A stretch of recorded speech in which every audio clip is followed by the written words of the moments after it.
A wise and a holy man, a Brahman, was reading the scriptures as he went from town to town, being fed as he went from place to place. In the forest he was on a hard and a heavy road when he heard a great and a terrible roar from between the trees. He saw that there was a rusty cage, and in the cage there was a majestic tiger. "Please release me from this cage, my wise and holy man," purred the tiger. "You would not leave such a proud fellow trapped inside of a cage." "I am not a fool. If I let you free, then you would eat me," said the wise man. "Oh, no, I wouldn't. You have my word, I promise that. I would not eat you if you were kind enough to set me free." The Brahman reluctantly let the tiger out of the cage, all the while asking him that he would keep his word. "I promise that I will not eat you," repeated the tiger, as pad by claw, by shoulder, by head, he was set free. But the instant he was set free, the tiger leapt upon the Brahman and was just about to eat him when the wise man screamed, "Tiger, tiger, you promised that you would not eat me." The tiger paused. "Well, I lied," and was just about to pounce again when it smiled and said, "I am a tiger, and you are a man, and if you can find anyone that tells you that I, as a tiger, should not eat you, then I will set you free. But if I should eat you, you must return." The Brahman could see the justice in this and set on his way. The road spoke. "You should be eaten by the tiger." A stone whispered, "You should be eaten by the tiger." And when he rested his back against a tree, the wind rushing through the branches let him know that he should be eaten. "You should be eaten by the tiger." The Brahman wailed and made such a noise that he awoke a beggar man.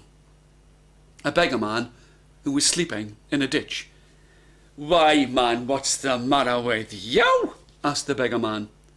The wise and holy man acted out all that had happened to him, and the beggar man laughed. A Brahmin would never usually speak to a beggar man, but he was so desperate that he turned to the beggar man for help. "Why, man, let me talk to this tiger of yours, and if I stop him from eating you, you must promise that you will be my friend and you will give me half of the food that you get on your travels." The wise man agreed to the deal, and when they stood before the tiger, the beggar man was just about to be eaten when he raised his hands. Please tell me, oh noble tiger, what happened before you eat me?" The tiger stopped and spoke. "I was walking along when I smelled the food inside of the cage. I went inside, the gate snapped shut, and then this fool of a wise man set me free. Now let me eat you." The bigger man spoke. "Let me get this right just before you eat me. You were wearing a blue dress.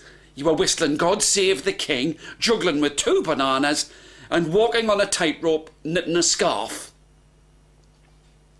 The tiger spoke again. "No.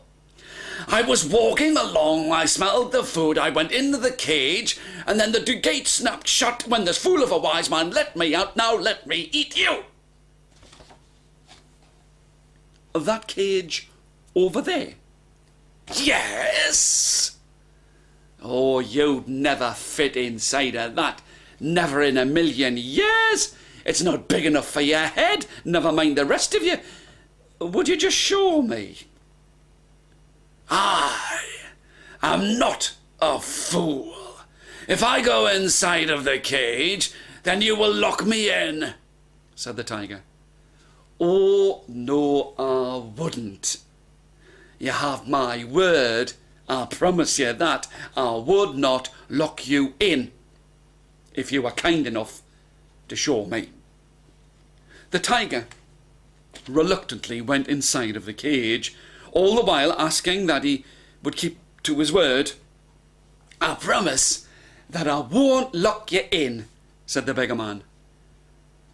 When it was completely inside of the cage, the beggar man slammed the gate shut. Now let me out so I can eat you, growled the tiger. Oh no, said the beggar man. Beggar man, you promised me that you would let me out. The beggar man paused. Well, I lied. The way I see it is, you were walking along when you smelled the food inside of the cage. You went inside, the gate snapped shut, and then my friend of a wise man let you out. Now, let me wish you good day and goodbye. The roaring of the tiger was heard for many a mile after they had gone. People would gasp when they saw a wise man and a beggar man walking side by side on the road. But I will tell you this, they were the best of friends for many, many years.